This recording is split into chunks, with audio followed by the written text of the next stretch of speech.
And when we got downstairs, it was a little chaotic, but at that point everything was pretty calm. But when I got outside, the second explosion must have just occurred because there was debris flying everywhere, and we had to run for cover and hide. And then the emergency service workers shuttled us back into the World Trade Center, where we were able to exit through the subway exit. Teresa, what floor were you on? I was on the 33rd floor of 2 World Trade Center. And where do you work? At Oppenheimer Funds. What do you know about your co-workers? Did everybody get out of there safely? As far as I know, everybody on my floor is okay. I was able to contact a number of people who, through different channels, were able to contact everybody. I think because we were on a lower floor in the other building, most of us got out safely. So,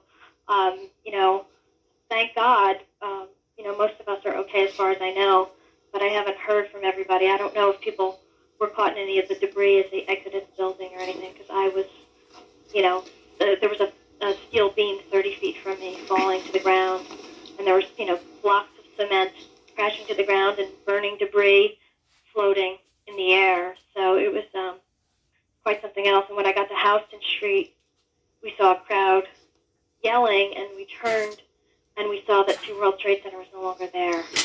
That would be your workplace. That is my office, which is no longer, I don't even know what I'm supposed to do now. I think you express the feelings of many, many people here in New York City. Yeah.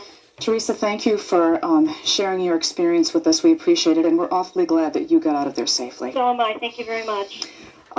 We are expecting the president to address the nation in the not-too-distant future. We hear that he's going to do that. And I can't urge you enough to check in on our website at WNBC.com for further information, just simple facts that you need to get through this day. You were raced.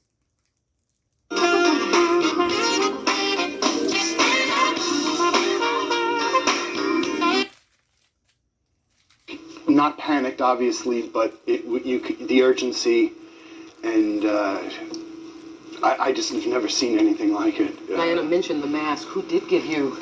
These were handed out to me probably about 10 minutes after I had escaped the collapse. Maybe I had gotten maybe about 4 blocks away, and frankly, I forgot that I even had it on. I was wondering why people were looking at me as I got into Midtown. Because as you got further and further up, you were getting further away from the people that were close enough to it so that it was affected by it. It's not in one of the buildings. And a lot of smoke was coming with dust.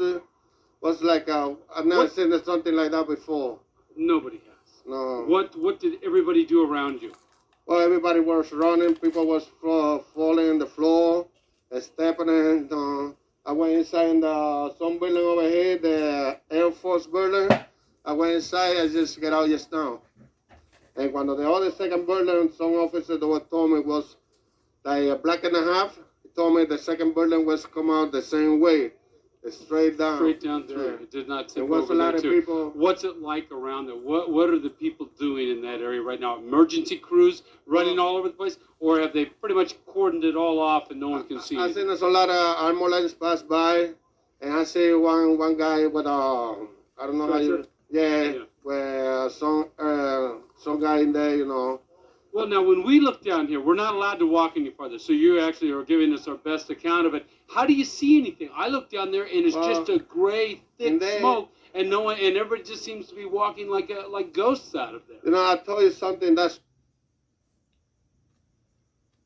Apparently, it is a high-rise building. We have no more information, but we'll bring that to you just as soon as it comes into us. And now we're going to join Fox News Channel reporters there apparently talking to witnesses who saw this devastation this morning. They turned the corridors, they even turned the hospital gym into a makeshift ER. They have hundreds of doctors and nurses on call. Obviously, their disaster plans are in effect. They've sent several triage teams downtown. They have blocked off all of 7th Avenue, which is one of these main thoroughfares right in front of the hospital here, so that they can ferry ambulances from the World Trade Center to St. Vincent's Hospital. And all morning, all we've been seeing are gurneys out on the street, standing at the ready for the hundreds of ambulances, I should say dozens of ambulances that are coming in, but who knows, there are no estimates as to how many will eventually get here. A spokesman named Mark Ackerman came out a few moments ago and said he can't put an estimate on how many people will be here, but we'll keep a watch on it for you all the time. Again, there is a call out for blood and something called Silvadine. It treats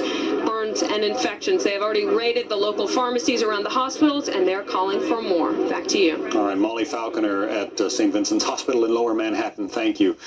We want to take you out to Los Angeles now. A couple of the planes that were hijacked were bound for Los Angeles. John Dupree, our correspondent there, has some late-breaking information for us. John? John, the ripple effect of this disaster. Clear out here on the West Coast. Three of the planes which crashed today were bound for Los Angeles International Airport, where you find me now. American flight number 11 with 92 people on board, American flight number 77 with 64 people on board, and United flight number 175 with 65 people on board, which may have crashed into the Pentagon. All bound for Los Angeles International Airport. Their numbers were not even on the arrivals board here. No one had begun to come here to pick up passengers arriving from those two cities.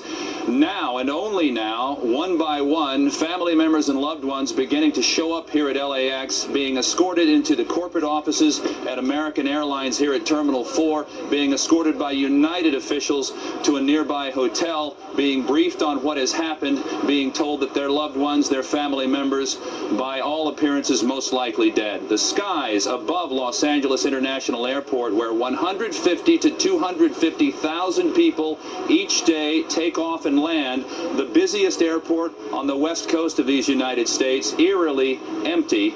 That's the effect here on the other side of the country. John Scott, all right, John Dupree in Los Angeles, thank you. Again, these pictures just coming into us now. This is unedited video of the pandemonium, the fear, the chaos in Lower Manhattan as the Twin Towers, the World Trade Center, the tallest buildings in Manhattan, once the tallest buildings in the world, as they collapsed in an incredible shockwave of dirt, debris, smoke, and certainly a catastrophic loss of human life.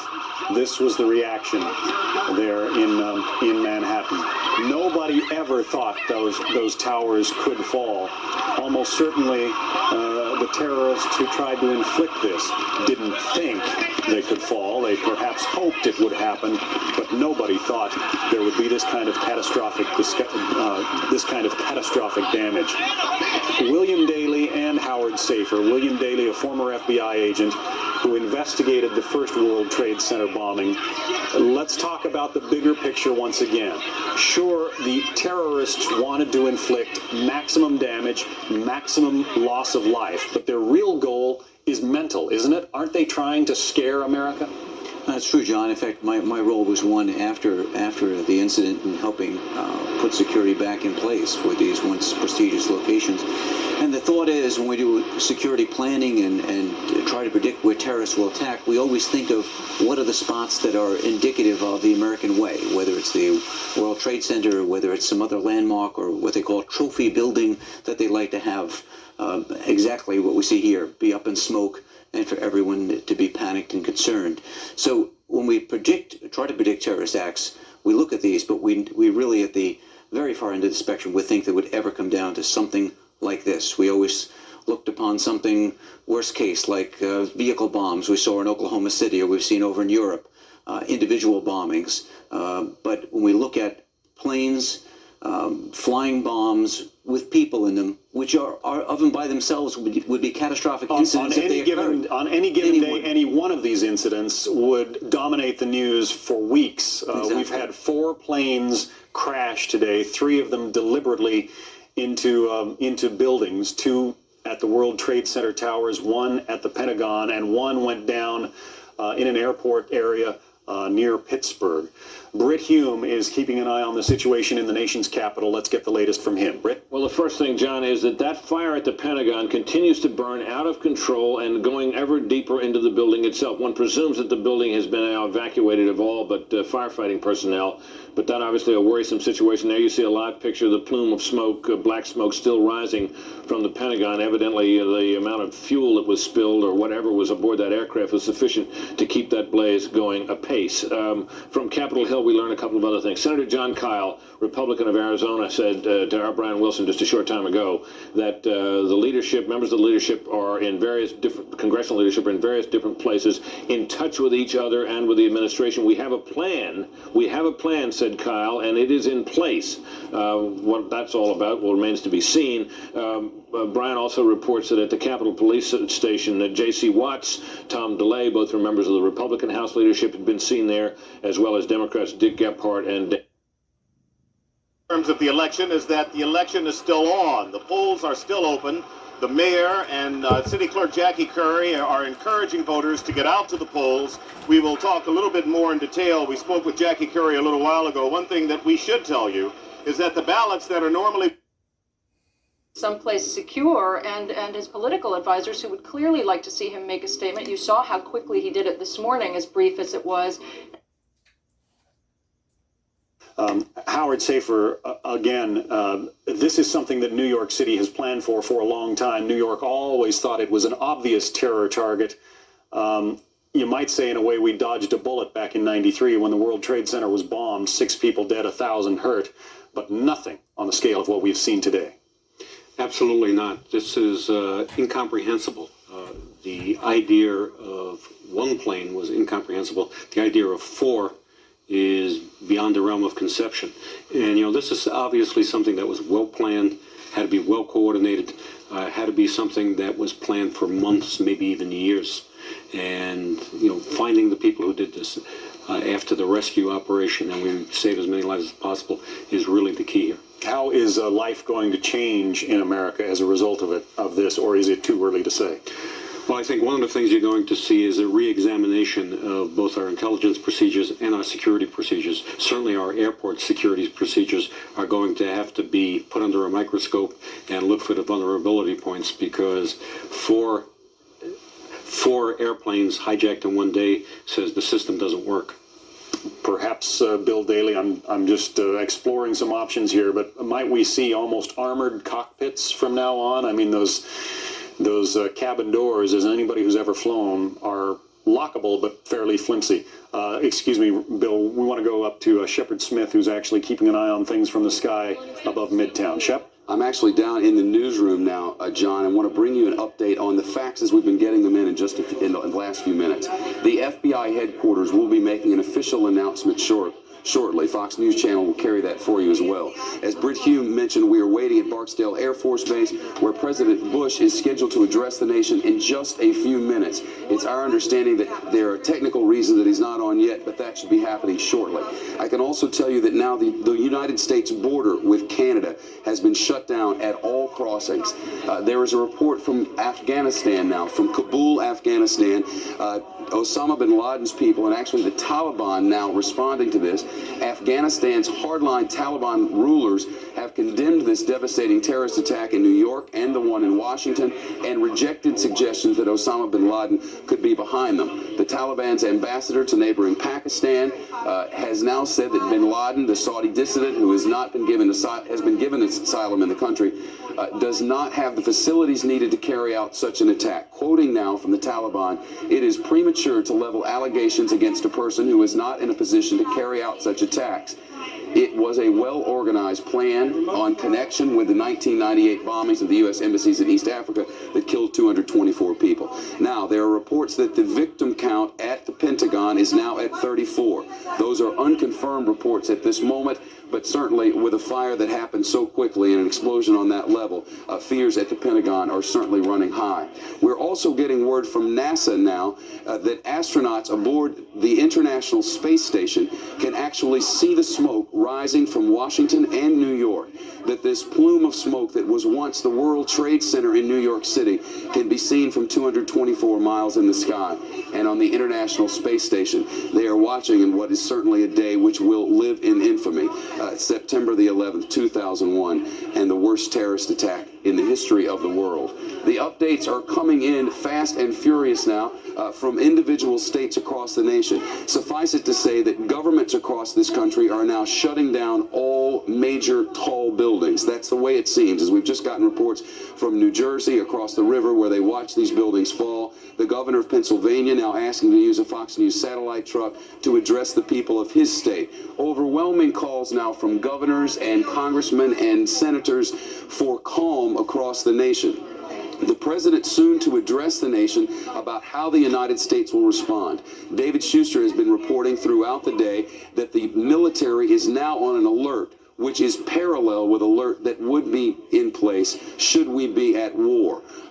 Newt Gingrich saying earlier that this is likened to Pearl Harbor. President Bush will put it all into perspective for us shortly. Those are the latest updates as we have them. Once again, the FBI to make an official statement in just a matter of minutes. This from our correspondent there at the Pentagon. The president to speak down in Shreveport, Louisiana in just a few minutes. John, both of those for you live when they come in here in the newsroom. All right, Shepard Smith in our newsroom. Thanks very much. Again, to restate, you're looking at the place where the World Trade Center used to stand in Manhattan. A billowing cloud of smoke still rolling up from the foundations of the towers. They crumbled around, in the 10 o'clock hour. This after they were struck by two hijacked jetliners in separate incidents just before and just after 9 o'clock this morning Eastern Time. 50,000 people work in those buildings on a given day. It's certain that a good number of those people were already at their desks. Witnesses described seeing people jumping from the upper floors in flames, preferring to make a quick end of their lives rather than suffer disastrously. Here is the picture of the second plane coming in. We are not exactly certain at this point which plane that was. It's believed that was the American Airlines Flight 77 from Washington to LAX. We believe that was the plane that was employed as a flying bomb to destroy the second of the World Trade Center towers. The structural steel in those towers, steel that was thought to be strong enough to withstand this kind of attack, ultimately gave way to the heat of the burning fuel from those aircraft. You can see there the pictures, people who have broken out the windows. They cannot breathe. They are leaning outside, waving handkerchiefs, towels, anything they can, waiting for rescue. Rescue that almost certainly never came. The towers crumbled one at a time, as you're looking at the replay here, in a tremendous shower of shattering glass and concrete.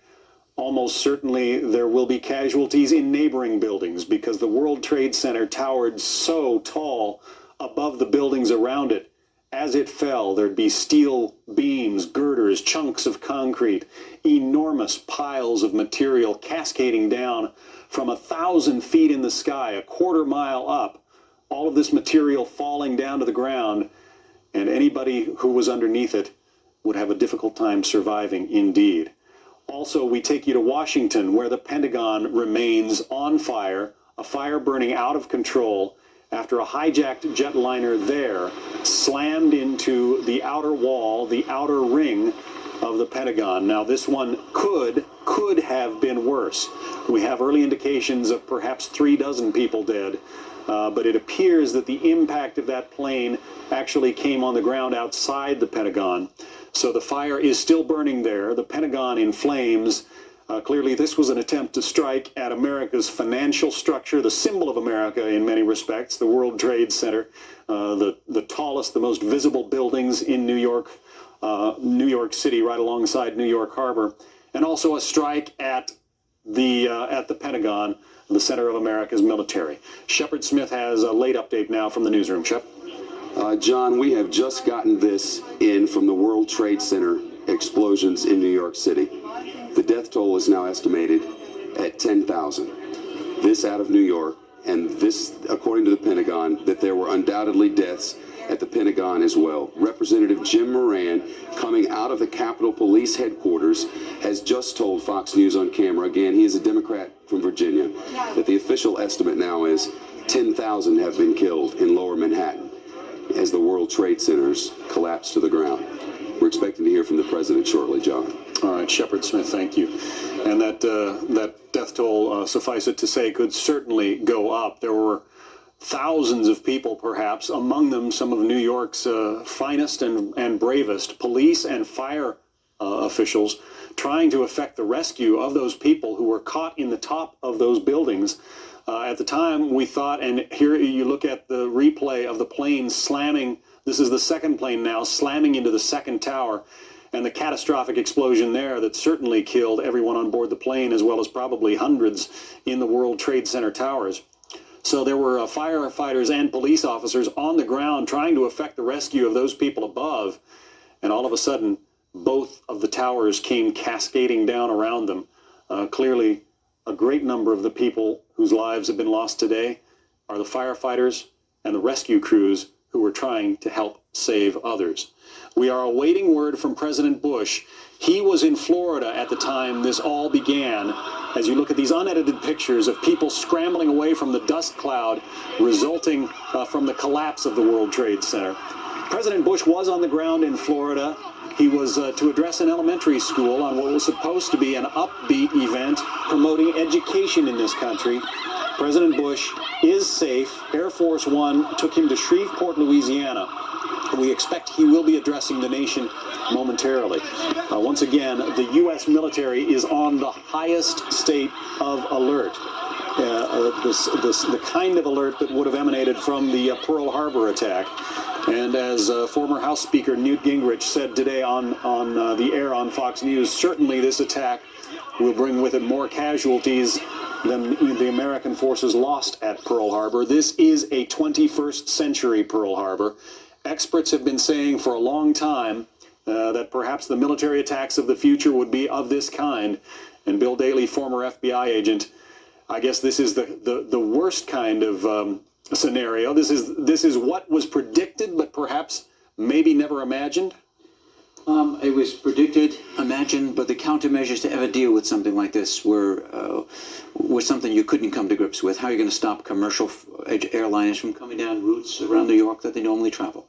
It's monumental, the scope of the catastrophe. Britt Hume is in Washington now with some more information for us. Yeah, John, we just, as we've noted, that fire continues to burn at the Pentagon, but the Secretary of Defense, we now understand from Admiral Craig Quigley, his spokesman, who has just spoken to Fox News a short time ago, says that he is in the building, that he is in the National Military Command Center, which is a kind of bunker within the Pentagon, where it is said that communications are working.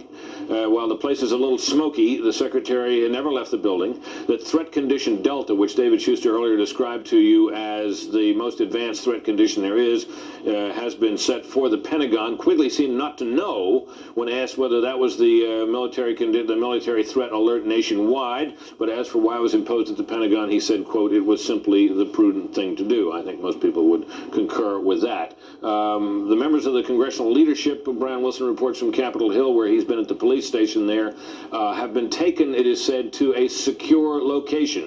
We earlier heard from Senator John Kyle that said, yes, they are secure, and they are in touch with each other, that the plan, at least for dealing with these things, as far as Capitol Hill is concerned, is underway and in effect. The FBI, John, is saying that they received no warning about this, no warning at all, and for that reason, obviously, that U.S. forces were not on any special alert. That's the latest from here. All right, Britt Hume in Washington, thank you. As you look at these pictures of the smoking side of the Pentagon, it bears repeating that most of the building is still intact and even occupied. David Schuster was in the Pentagon for a good part of the morning. David, are you still inside the building? John, we are. The pictures that you're looking, if you imagine the camera swinging to the left and going to the next concentric ring. That's where the media offices are, and that's where we are. We can tell you that the hallways, to give you an extent of how big the fire is that continues to rage out of control in many of the offices of the Pentagon on our side, which is clearly several hundred feet, or if not several hundred yards from where the fire is that you can see on the screen. The smoke is so thick that you really can't see down the hallway more than 20 feet in front of you. That's how thick it is. A short time a while ago, we saw 6 FBI agents walking down the hallway heading towards the part of the building where the plane crashed. We do believe now that the plane, in fact, that it was a direct hit on the south side of the building. Some of the local television pictures, when you look at them, you can see that there is a gaping hole at least 150 feet wide by the helipad. It does not appear that there are any marks on the grass in front, so it does seem as if the plane that struck the Pentagon did hit directly into the E-ring, the outside ring. At the moment, there are still at least, from our estimation, perhaps 20 to 30 offices over 4 floors that continue to burn out of control. The flames are shooting out the windows. The fire apparently continues to spread north along the building, north as far as the side facing Arlington National Cemetery. Again, the Pentagon has been evacuated, except as reported earlier, the National Military Command Center, which is where Secretary of Defense Rumsfeld is located. In addition, as far as the threat condition Delta, that applies to some of the Atlantic Fleet, some of the Air Command and Control, the groups that would coordinate U.S. military assets along the East Coast. Many of these assets will be used as far as civilian help, civilian efforts. Furthermore, we're told that all U.S. fighters in the United States are now on alert and are under control of the North American Air Defense System known as NORAD. This is a joint U.S.-Canadian system based in Colorado. Fighters were sent up and escorted Air Force One into Louisiana. But again, the situation here at the Pentagon, as you can see, the fire continues to burn out of control. One of the problems that firefighters are having is that it is very difficult, because of how big the Pentagon is, to get to some of the inner rings where the fire continues to burn. John? All right, David Schuster at the Pentagon reporting live. Thank you. Again, apparently in that updated report from David Schuster, the Pentagon took a direct hit. Let's a picture and sound are coming in properly, and it is not uncommon at broadcast facilities when tape like this is being fed. We're going to have another go at it here now and see if this time we can hear this taped remark from the president.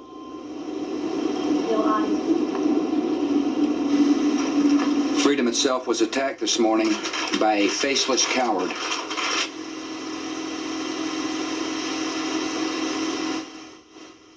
We see what's happening here. This is a videotape being fed from a remote location, and we're trying to get a clear signal and keep it from breaking up and get it onto the air. So sometimes this takes a little bit of time, and we will definitely do what we can to bring it to you as soon as we can see it and hear it clearly. That was the President of the United States. Here he comes again, same tape. See if we can hear it and see it more clearly this time.